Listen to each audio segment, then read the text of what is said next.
Good morning mga inday! Kagigising ko lang talaga dyan mga inday 'no, so tinatali ko muna ang buhok ko dyan. Pero wala naman akong mahanap na tali kaya hinayaan ko na lang mga inday. So wala pa talaga ako ilamot niyan mga inday ko pero naglinis na ako ng bahay. Inuna ko na dito maglinis mga inday 'no, hindi ko maintindihan kung sa loob o kusina ito. Kasi doon kasi sa loob ng bahay mga inday si Bibi kasi ang naglinis doon kaya dito na ako sa labas maglinis mga inday.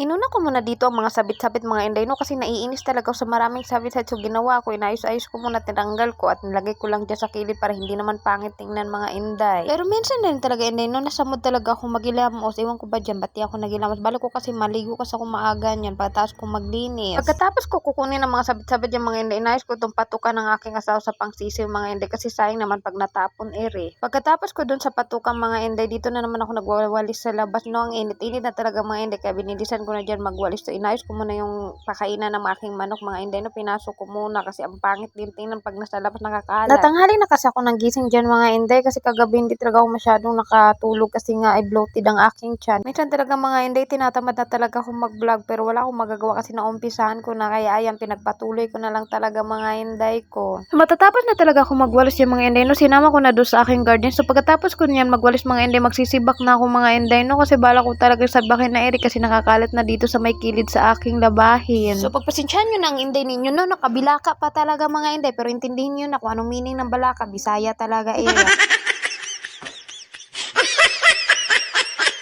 Hindi talaga natin maiwasan na magbisaya mga inday no, kasi yun talagang kinalakihan ko. So marami talaga si bakin nitong mga inday. So tingnan ko si Bibi na anuhin na lang niya to, i-arrange ako na lang magsisibak mga inday ko. Pinaligo ko muna si Bibi bago ko siya utusan na mag-arrange ng mga kahoy mga inday. Nag-iimbak na talaga kami ng kahoy niyan mga inday no, kasi alam nyo na tig-ulan na ngayong June. Ang gagawin namin yung mga inday, mangangahoy pa rin kami niyan pag linggo mga inday. Ngayon ko lang talaga naranasan mga inday na nag-asawa ako na nagsisibak ako mga inday. Pero nung mga bata kasi ako, ang nagsisibak kasi sa amin mga inday, si Papa, si Mayo at si Kuya mga inday. Pero nangangahoy ako dun mga inday, nung bata pa ako, nangangahoy talaga ako. Pero maliliit lang ng kahoy ang kinukuha ko. Pero ngayon kasi mga inday, hindi naman. So fast forward tayo mga inday, so hindi naman halata na hinahihirapan ako mga inday nyo. So tingnan nyo naman ang aking upo dyan mga inday. So, nakakatuwa talaga mga inday pag nakikita mo na marami na kayong kahoy, pero pupunuin ko pa yan sa ilalim mga inday na. Tsaka may balak pa ako, nalalagyan ko pa dyan sa kilid mga inday ng kahoy mga inday. So tingnan nyo naman ang inday ninyo, hirap na hirap siya sa pagputol kasi napakatalas talaga ng itak mga inday ko.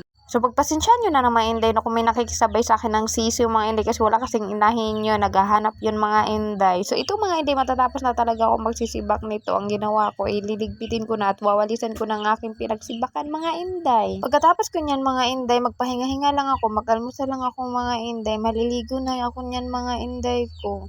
So ginawa ko, niwawalisan ko na dyan mga inday no. So ipakita ko sa inyo mga inday, sarap sa pakiramdam pag pinagpawisan. O diba, pawis na